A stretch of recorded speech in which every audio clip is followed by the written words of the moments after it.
slaves worked all the hours they were awake for their entire lives. In American history, in Egyptian history, in the rest of the world that had slaves, which is most of the world at some given point. I think like if they can do it, so can I. Now you're like, well, did they have a happy existence? Well, they didn't get to pick the work they did, but it means that you can work. That's if you have the cat behind you. You can work every hour of the day. I'm like, well, if you get to have the cheese and you get to eat the cheese the whole way you're going, then, I mean, there's the famous quote, the person who loves walking walks further than the person who loves the destination, right? And so like, I think it's the same thing, but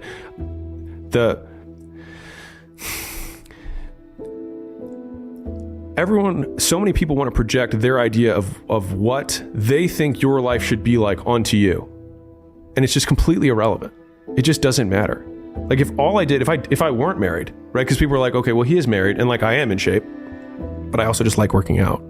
But if I didn't have either of those things and all I did was work all day, more people would talk about the work-life balance thing for me than they currently do. And who cares? I fundamentally am like, you are going to die and you're not going to matter. And I'm going to die and I'm not going to matter. So why do I care about what you're going to say when you're not even going to show up to my funeral? Who gives a shit? What is it that you're taking an enjoyment from then? The one step deeper than this, there is something that you're optimizing for. Oh, I love the reward. What reward?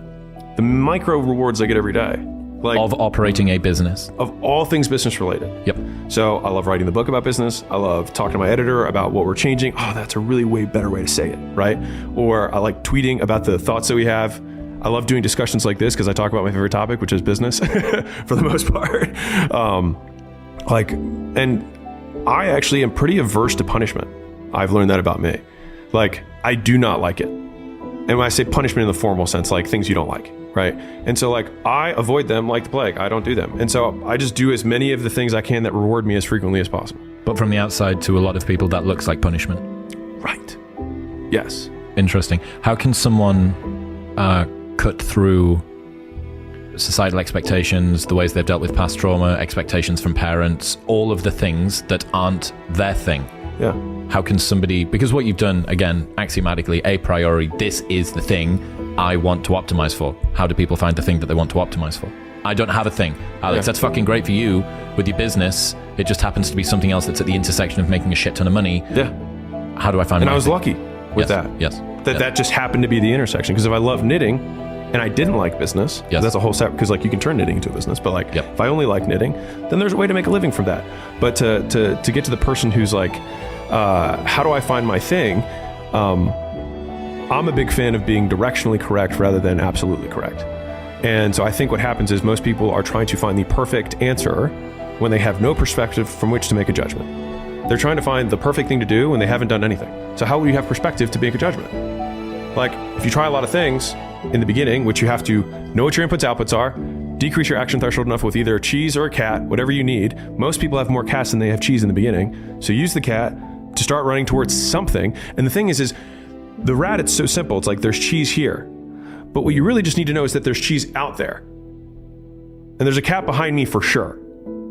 And so if I just go anywhere away from the cat, I will have a higher likelihood of getting closer to the cheese. Not that I will find it, but I will get closer to it. And I think and I've lived my life through a series of rapid iterations, not trying to pick the right thing. Because I just even when I started my first business, I was between frozen yogurt, test prep, and a gym. Those are the three businesses that I was choosing between. Makes complete sense, yeah. Right? It's a lot of things that I like, right? And so I was choosing between those things. And why were those the things? I was like, well, I was pretty good at taking tests in college. So I get that. I like frozen yogurt.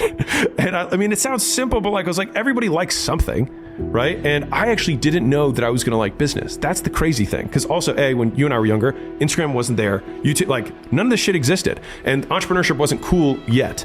And so I just hated my job a lot. And I hated where I lived a lot. And so I was like, well, I will just not be here. So Cat, don't know what city I'm going to go to, but just not this city. Yep. I went across the furthest place from Baltimore, which is California. And then I was like, okay, well, what do I hate doing? Well, let me not do that, which is, sitting on meetings all day and doing whatever, doing grunt work for shit that I felt like was meaningless. And instead, I was like, I'll do fitness because I like fitness. And I was like, at the very least, I'll do something I enjoy, which I liked fitness at the time. And if you're like, well, I don't like doing anything. Well, it's like, well, then that's impossible, because your brain is wired to be rewarded for things. And so you are doing things that reward you. That's why you do them. Like everything we do is because we've been rewarded for doing things like that in the past. And we project the same activities, and we predict that doing things like we did in the past that reward us will reward us again in the future. That's where our behavior comes from. And so it's like, okay, well, what has rewarded you in the past? Where's the cat? Go the opposite way. Yeah. So the reverse role model is something similar, but you're almost taking this into a lifestyle perspective. So the reverse role model is if you live in a town or you grow up somewhere and there's no one around you like the sort of person that you want to be like, but there are tons of people like the person you don't want to be like, you can say, there's a way marker. I don't want his relationship with gambling. I don't want the way that he handles his finances. I don't want the way that him and his wife communicate with each other. It's like, okay, there we go. Warren Buffett or Munger says like an amazing amount of success has been achieved by not trying to be smart but avoiding being stupid.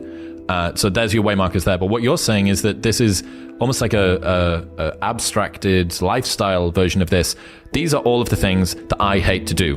What's the opposite of that? Yeah. And the challenge of I don't know precisely what the exact thing is, therefore I can't move toward it, is one of mine, which is perfectionism is procrastination masquerading as quality control. I was going to say it's a fallacy.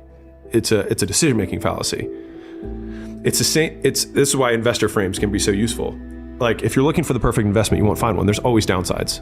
Every investment has risk, right? And so using that frame, you're like, well, there's all these paths. Which one do I choose? It's like, well, you have to.